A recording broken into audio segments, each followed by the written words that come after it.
An alpine wilderness in the mountains of northwest Italy, a national park that takes its name from the region's highest peak, a 13,000-foot giant called Gran Paradiso.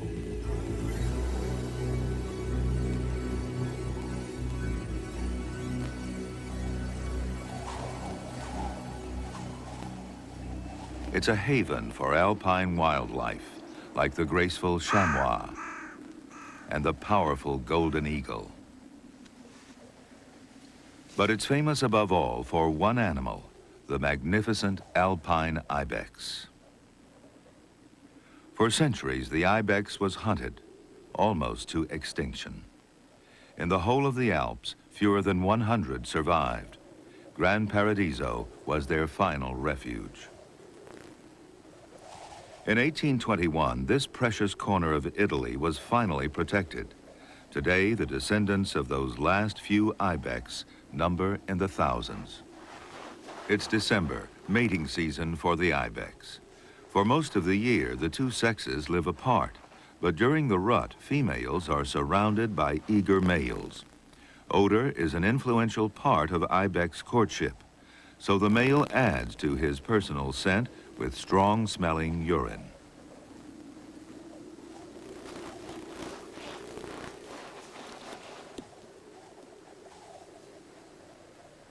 The right approach is also important. A waggling tongue may entice other females, but it seems to leave this prospective partner unimpressed.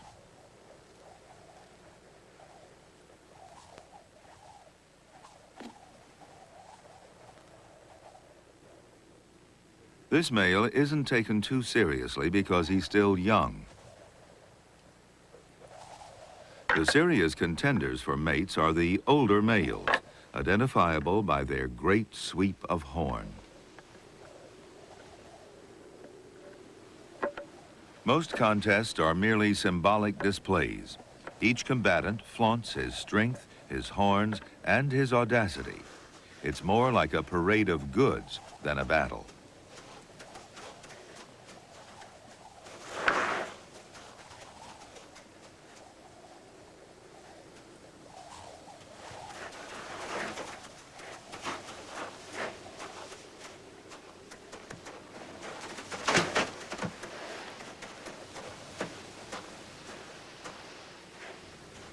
But when bluff fails, there are fights.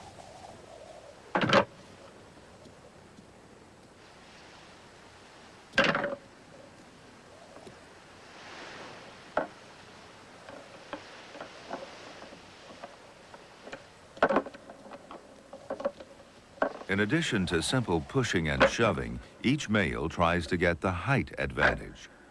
These fights can last for hours, since it's usually well-matched opponents that carry competition to this extreme. As the new year begins, the park is enveloped in a frozen blanket.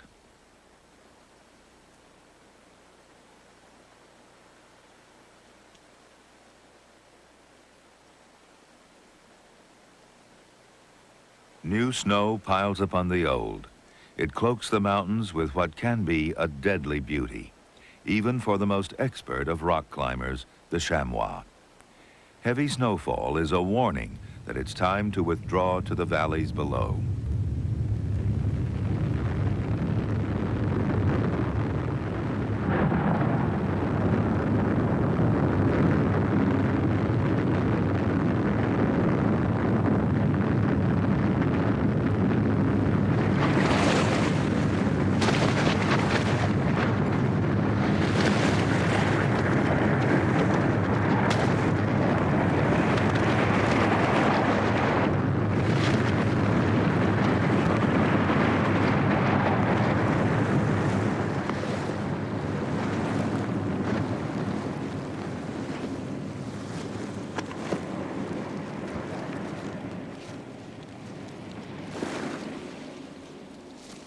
Sometimes their retreat is too late.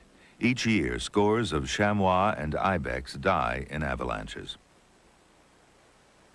These winter waterfalls of ice and snow leave behind welcome carrion for the scavengers, the golden eagles, ravens, hawks, and crows.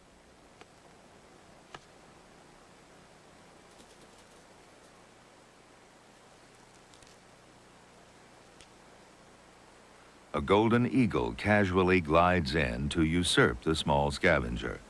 Though a superb hunter, it takes full advantage of a free meal.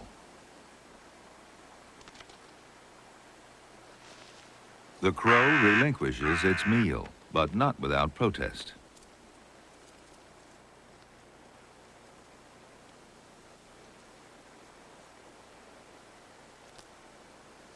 At this difficult time of year, there's plenty of competition around, and there's a keen edge to the constant battle for survival.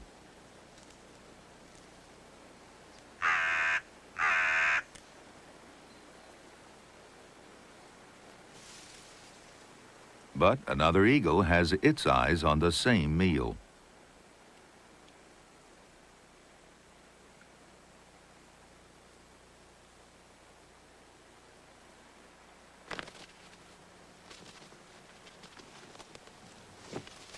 Even this mighty predator must sometimes give way.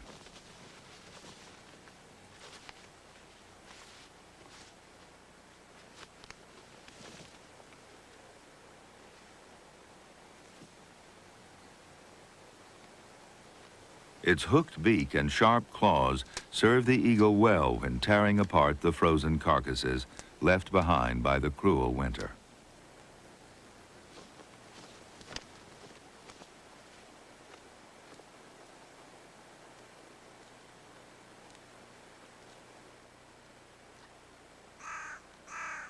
In the season's freezing grip, it's every eagle for himself.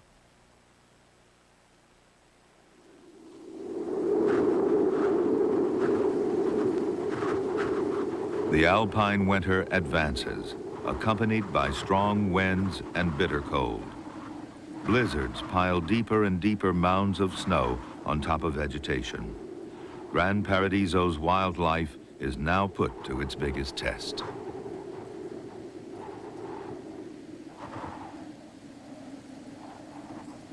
Ibex scrape a meager living from the February hillsides. Down in the valleys, their food is buried even deeper.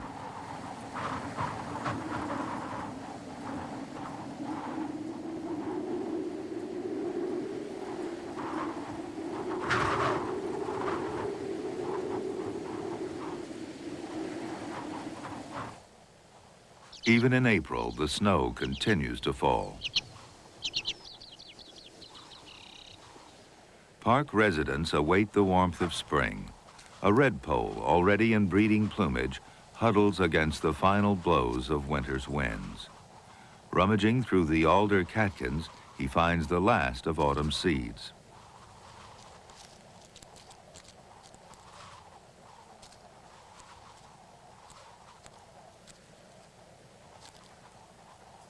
But even the longest winter draws to a close.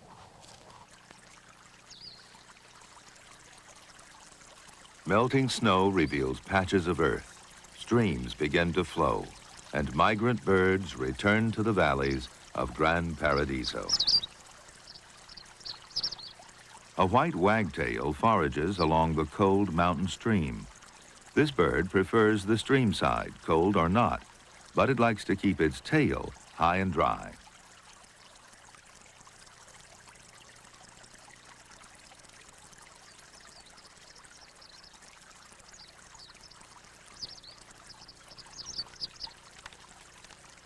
It's easy to see why it's called a wagtail.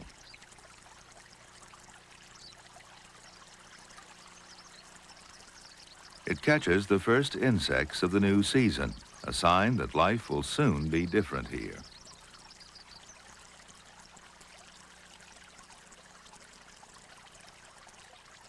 Spring comes gently to Gran Paradiso.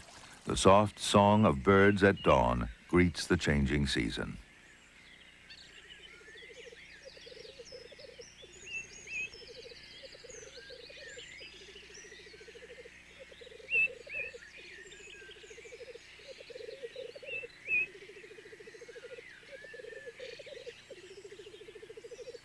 Black grouse begin to gather on their traditional mating grounds while the earth is still covered with slippery ice and snow.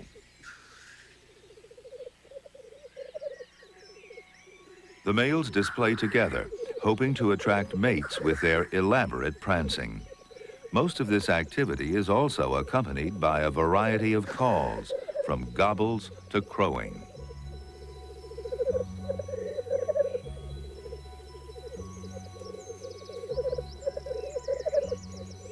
The fanning of tails, puffing out of plumage, and flapping of wings is all part of a very energetic competition aimed to prove to the female who is the best of the bunch. These colorful displays have inspired males and females of another species. There's a popular European folk dance fashioned after this annual courtship ritual.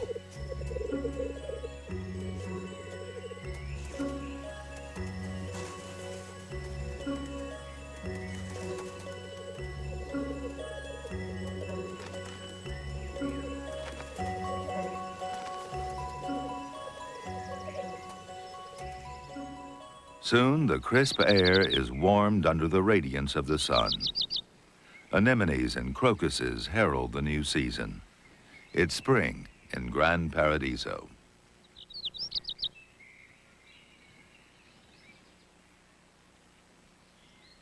The alpine pastures come alive.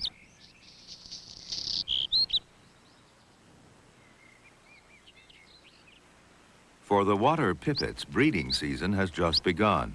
Time for flights of fancy. The males are busy performing their solo musicals, well-choreographed aerial displays of song and dance.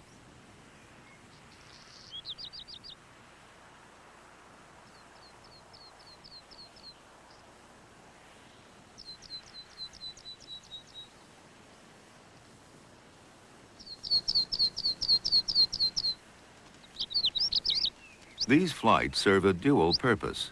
The male stakes a claim to his own patch of meadow and hopefully attracts a female to it at the same time.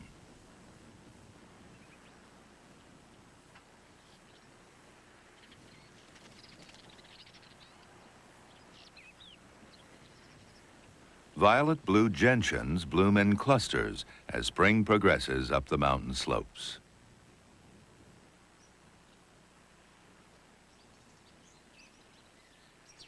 Lower down in the valley, orchids decorate the woodlands.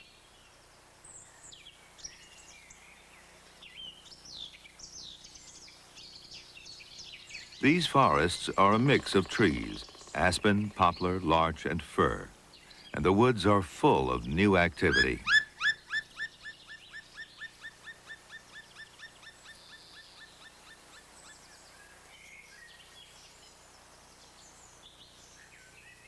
Woodpeckers are nesting in these poplars.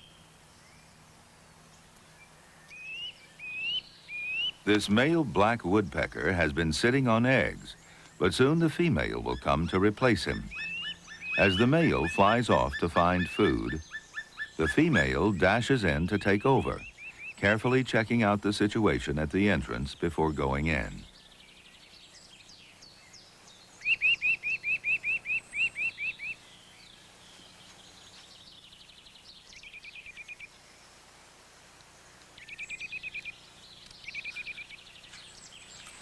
This boreal owl depends on abandoned woodpecker holes. Once found, they quietly nestle into what seems like a perfect fit of size and color.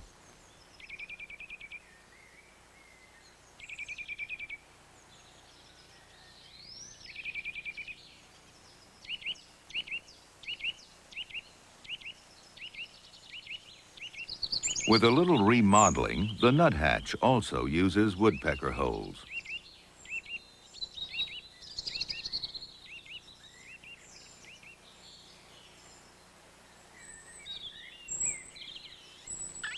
They fill in the mouth of the hole with mud, narrowing the opening to match its own smaller size. This also keeps out predators. By late May, there's a carpet of new grass on the valley floors. This entices the ibex down from the mountains. It's their first chance to regain the weight they lost over the winter.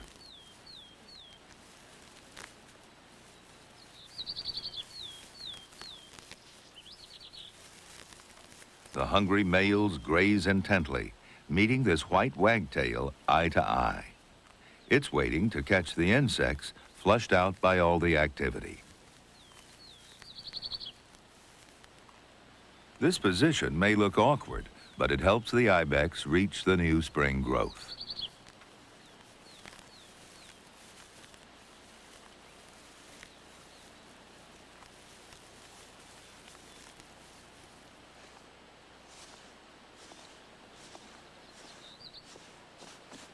Judging by the annual growth rings on their horns, these males are about 10 years old.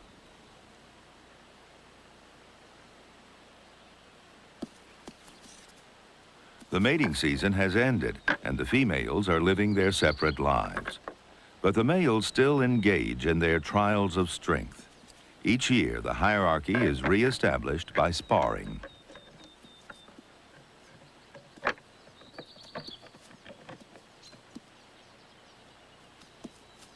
It doesn't take much provocation to instigate head-to-head combat. These high arcing displays and horn wrestling are practice for the real thing.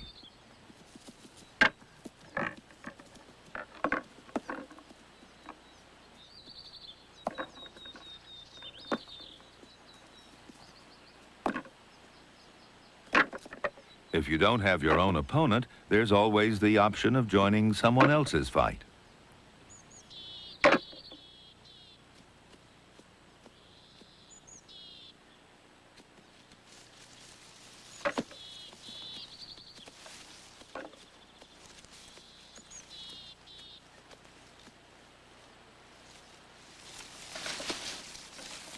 There's more to this thrashing of trees than meets the eye. Ibex have scent glands on their faces.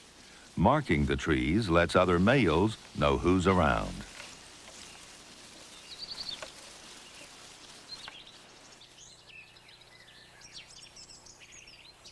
In the woods below, the black woodpecker's eggs have hatched.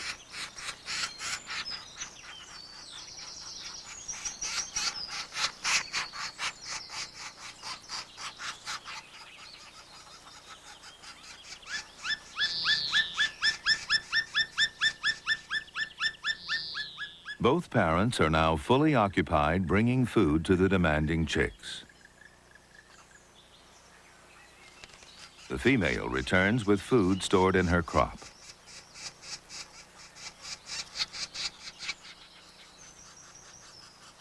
The chicks are fed for 20 days, after which they will leave the nest.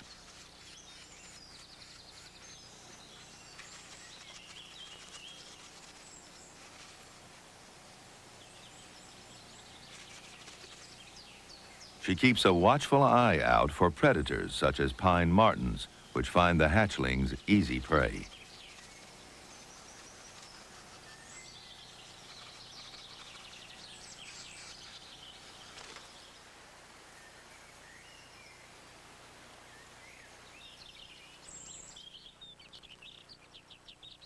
By June, spring has reached even the highest alpine meadows.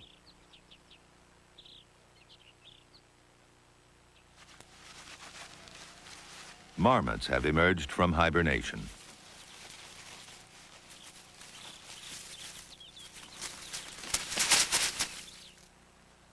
They've spent the winter huddled together in communal burrows.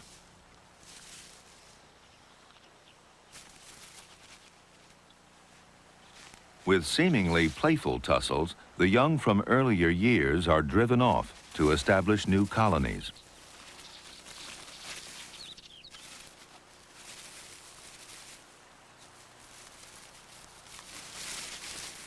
Some youngsters are more reluctant to leave than others.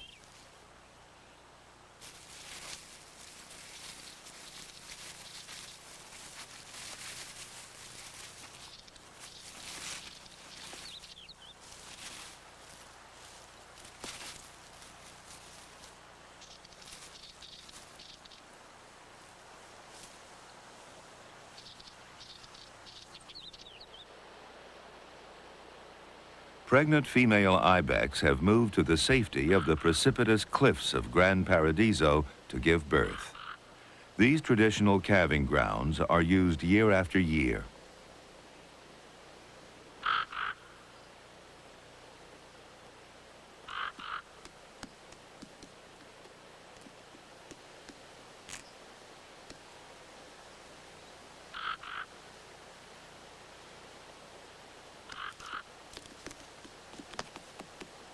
Though they're only a few days old, the youngsters are already practicing the butting of heads.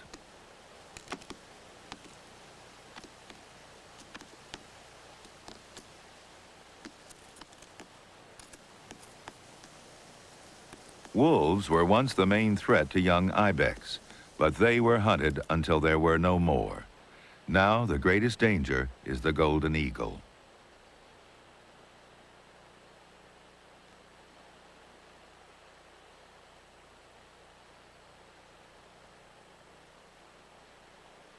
Though the eagle couldn't carry off these ibex from flat ground, they can try to use the steep cliffs to their advantage.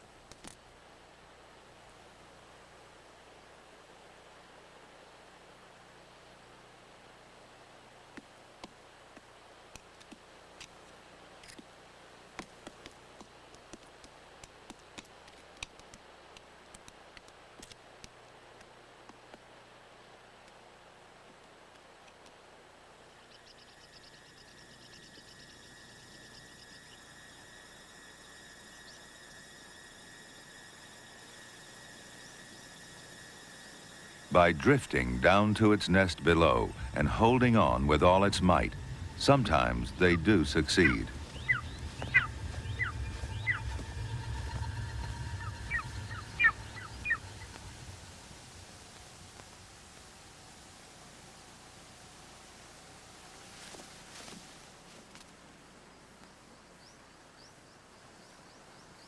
The majestic golden eagle is the last great predator of Gran Paradiso.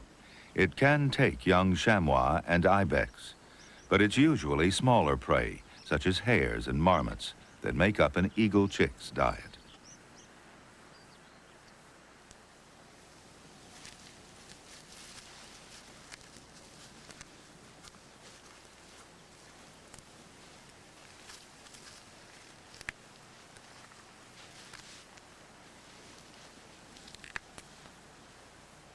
Food isn't the only thing that's brought to the nest. Almost every day, new branches are added. This is simply nest maintenance, but in grand golden eagle style. The parents tear them from trees as much as a mile away.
This eagle has killed a young chamois. It's a heavy load for even this powerful bird of prey, but with a hungry chick to feed, it's worth the effort.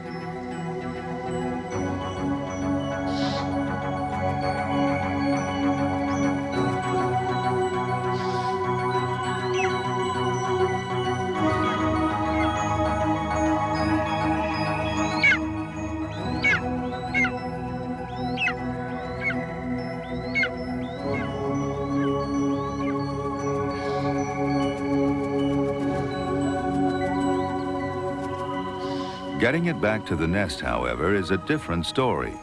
This is usually done piece by piece because it's a real battle to hold on to such a large meal.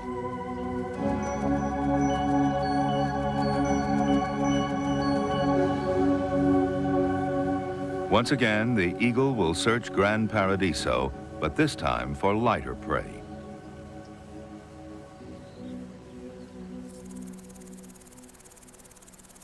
This baby marmot was born a month earlier, deep underground. Only now is it starting to explore the outside world.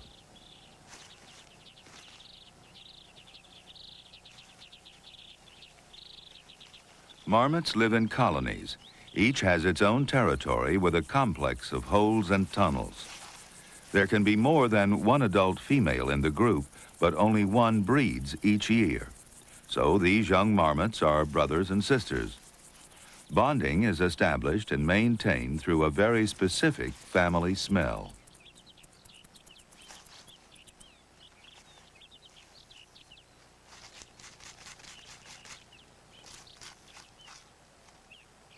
After emergence, baby marmots learn the behaviors needed to become members of this complex society.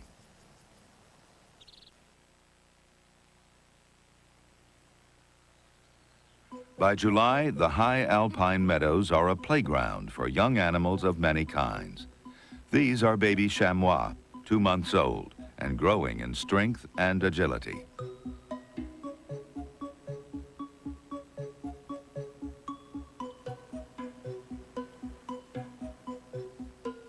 Their mothers often leave them on their own while they go off to graze. Just a couple of females remain to look after this young group or creche.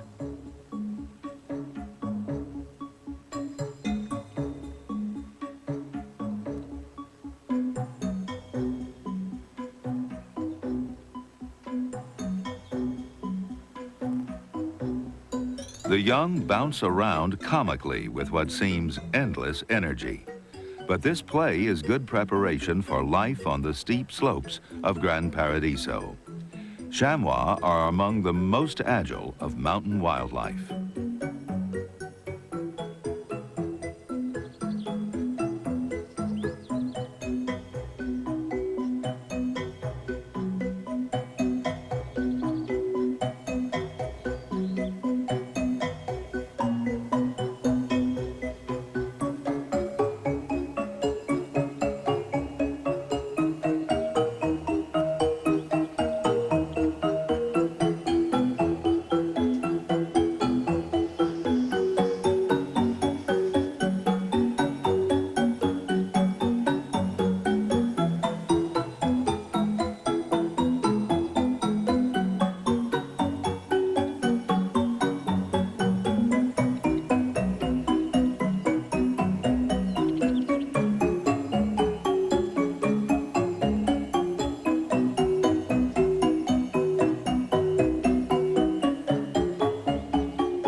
The chamois don't have the summer pastures all to themselves. The park is less than a 3-hour drive from Milan and Turin and the hot, humid plains of northern Italy. Visitors by the thousands flock to the mountains. In summer, as many as 400 a day may climb to the very summit of Gran Paradiso.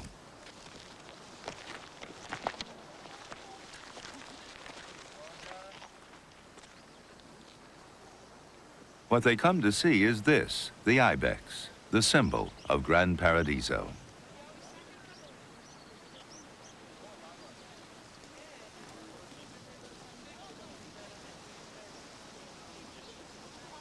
Everyone wants to go home with at least one picture.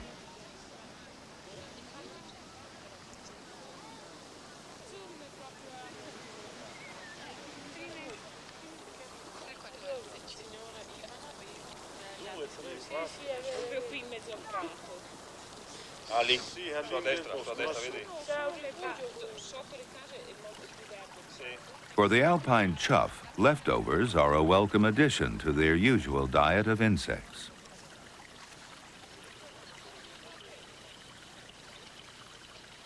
Well-fed hikers take their ease, while choughs clean up the waste.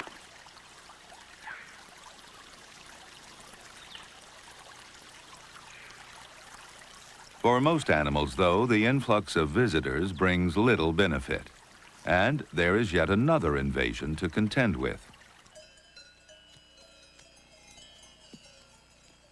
In midsummer, cows are driven up to the high pastures to share the grazing grounds with ibex and chamois.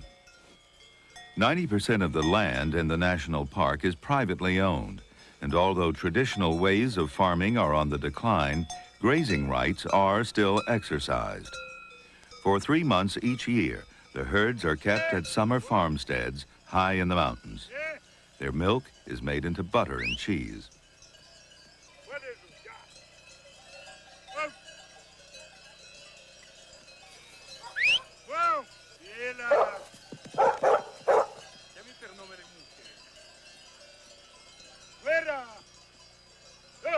Gran Paradiso is far from being a trackless wilderness. Several thousand people live in the valleys that penetrate deep into the park. The villages still retain their old world charm, but only because park regulations limit the freedom to build or repair using anything other than traditional materials. Many local people resent the restrictions the national park brings. They feel they should be able to do what they want with their own land and property. After all, their ancient farming methods have done much to create this pastoral landscape.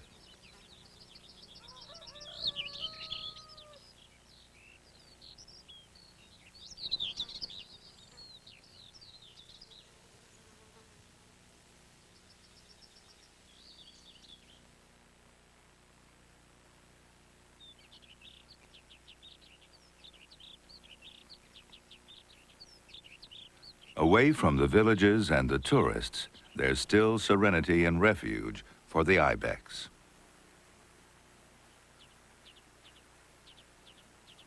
The females have brought their young down off the cliffs.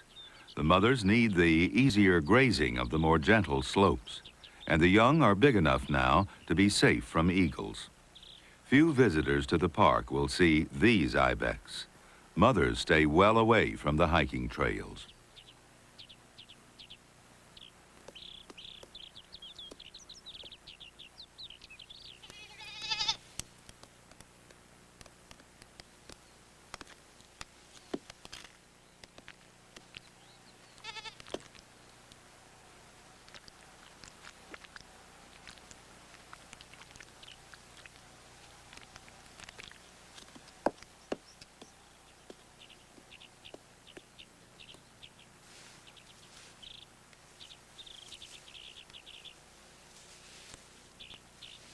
For Ibex and chamois, this is the lazy time of year.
It's August. The male Ibex are in the mountains, fattening up for the rigors of the rut and the winter to come.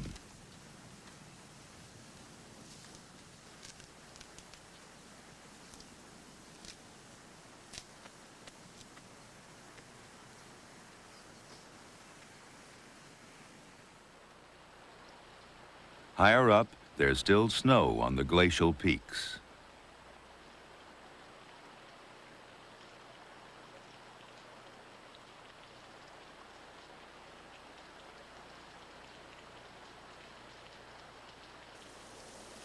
And spring is just reaching the edge of the ice up here.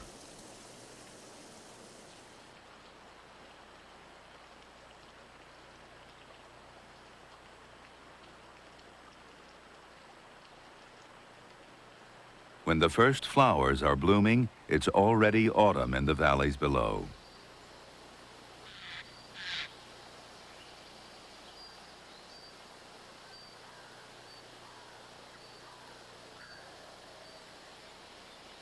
The green of Arola pines stands out among the larch. These trees have a special relationship with a curious bird, the nutcracker.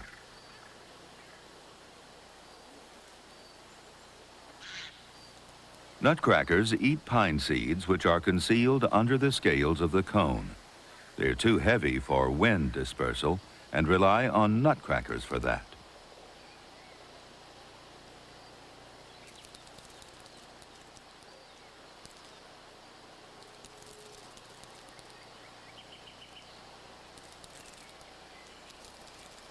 The nutcracker extracts most of the seeds with ease.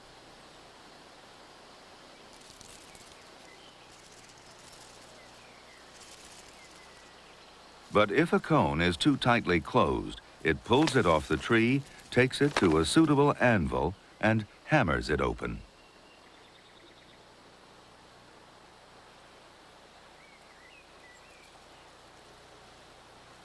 It doesn't eat the seeds right away. They're stored in its crop. Then it flies off as much as a mile from the tree and buries the seeds. These well-hidden meals will provide an important food supply in the winter.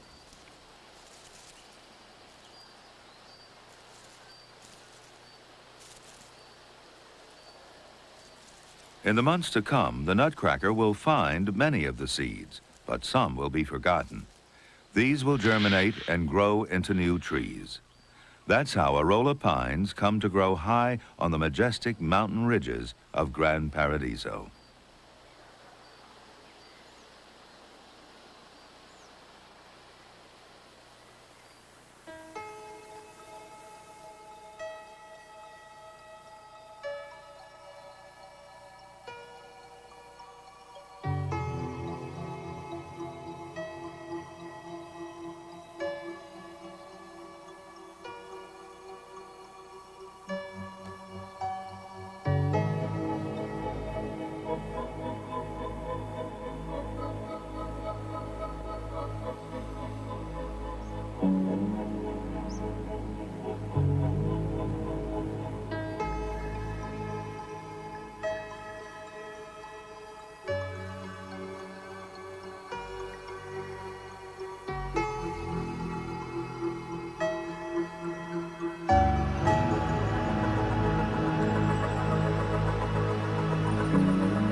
As the first snows of winter powder the hillsides, the chamois rut begins. They've grown thick winter coats, and the males make themselves look even more impressive by erecting a crest of hair along their backs. These nimble chamois are well adapted to life on the slippery mountain slopes, dashing up and down with great ease. These chases will reestablish the hierarchy. Their mastery of the jagged terrain is a marvel of nature.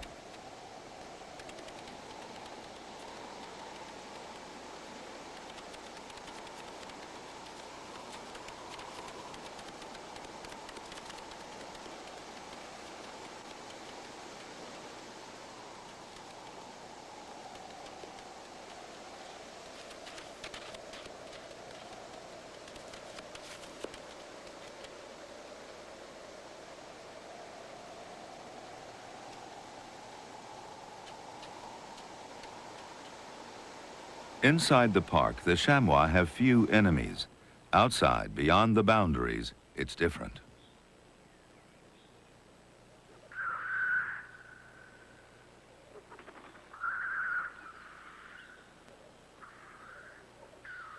Here, hunting is legal, but it's strictly regulated.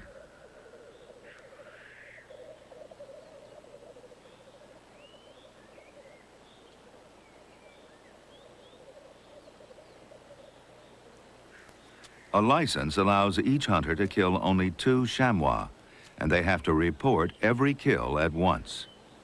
Each area has its quota, and once it's been reached, the season is closed.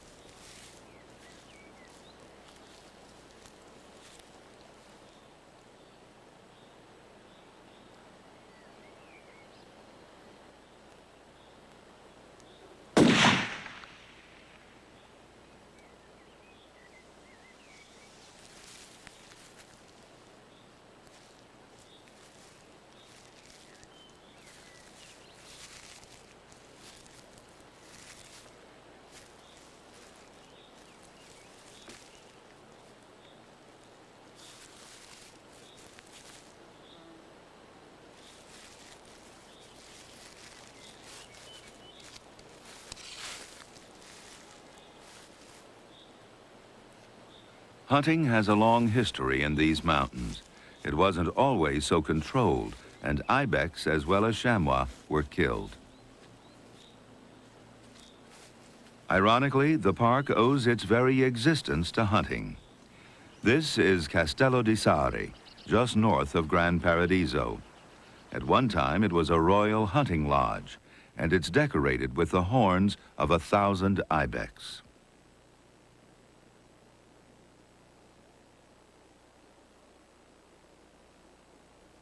Each dark curve on this painted ceiling is an ibex horn. Every white patch on this wall was a skull of ibex or chamois.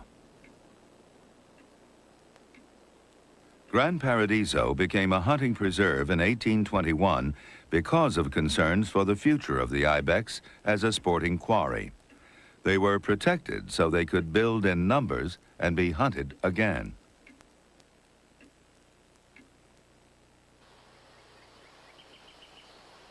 More than a century later, in 1922, Gran Paradiso became a national park, and hunting was outlawed.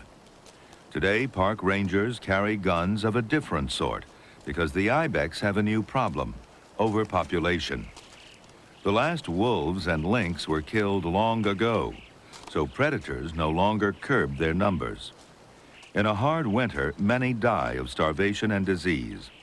To avoid this, some of these surplus ibex are captured each year and taken to other parts of the Alps to found new populations.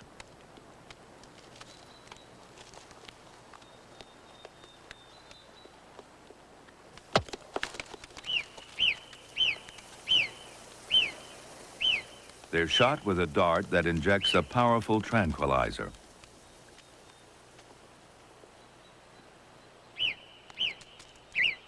Until the drug takes effect, the park rangers stay back. The farther the ibex runs, the harder it will be to retrieve.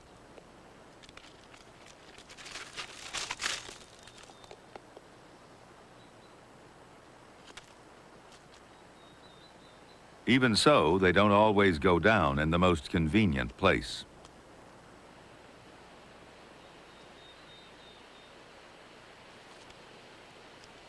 Rangers risk their own lives to retrieve the drugged ibex.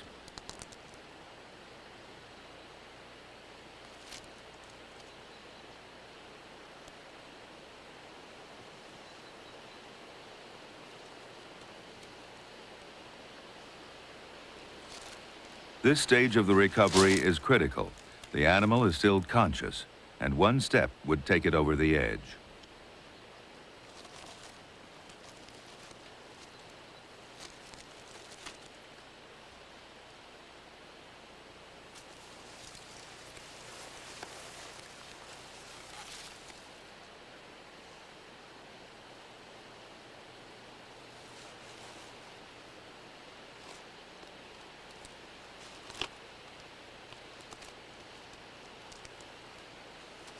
Once it's recovered, it will be given a brief medical examination and marked with a numbered ear tag for identification.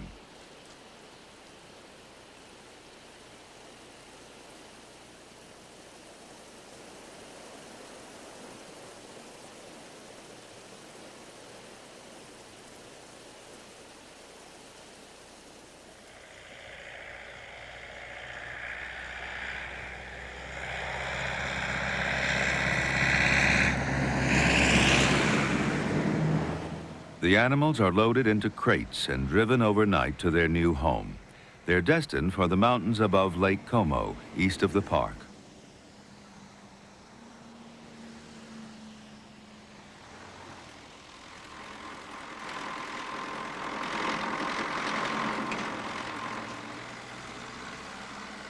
The goal is to reintroduce the Ibex into various regions of the Alps. Almost 50 new populations have been established in this way.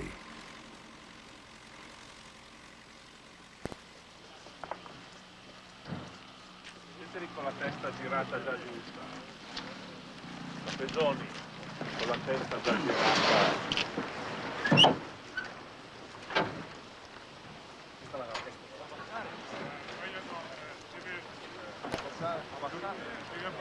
Magari spostati su, se no ci sono là le televisioni che non riescono a... Io alzo la mano, quando abbasso si dà via.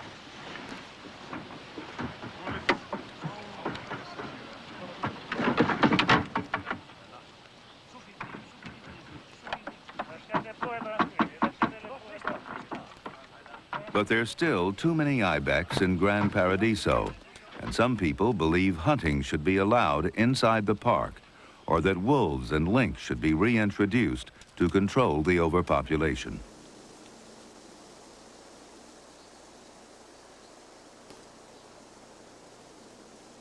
And there may be bigger problems ahead than just too many ibex. All over the Alps, the old way of life is dying. Young people leave for the cities. Farms are abandoned and decay.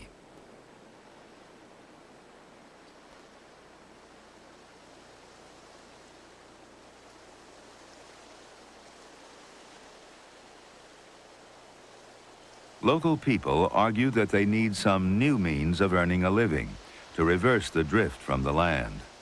But national park regulations forbid what some see as the solution. Monte Bianco, near Gran Paradiso. This is what's happening over much of the Alps. Developing Gran Paradiso's villages as ski resorts would allow local hotels to remain open for much of the year, not just for the short summer season. But that would mean disfiguring the mountains with pylons and cutting great tracks through the forest. So far, these pressures have been resisted. Gran Paradiso has only one small ski lift.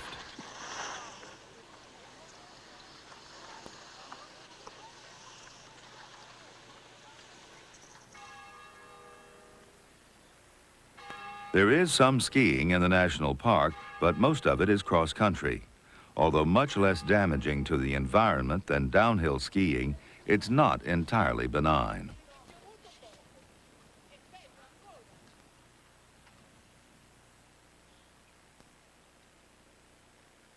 When food is scarce, any disturbance pushes the tenuous survival of Gran Paradiso's wildlife to the limit.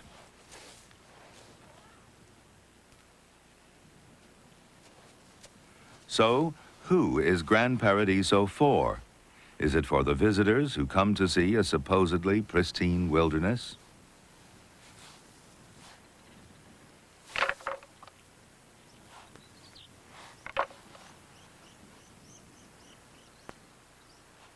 Is it for the local people struggling to make a living?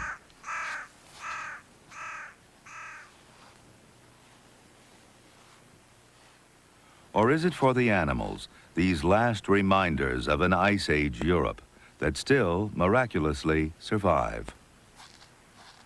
All over the world, those who would preserve our natural heritage face the same dilemma.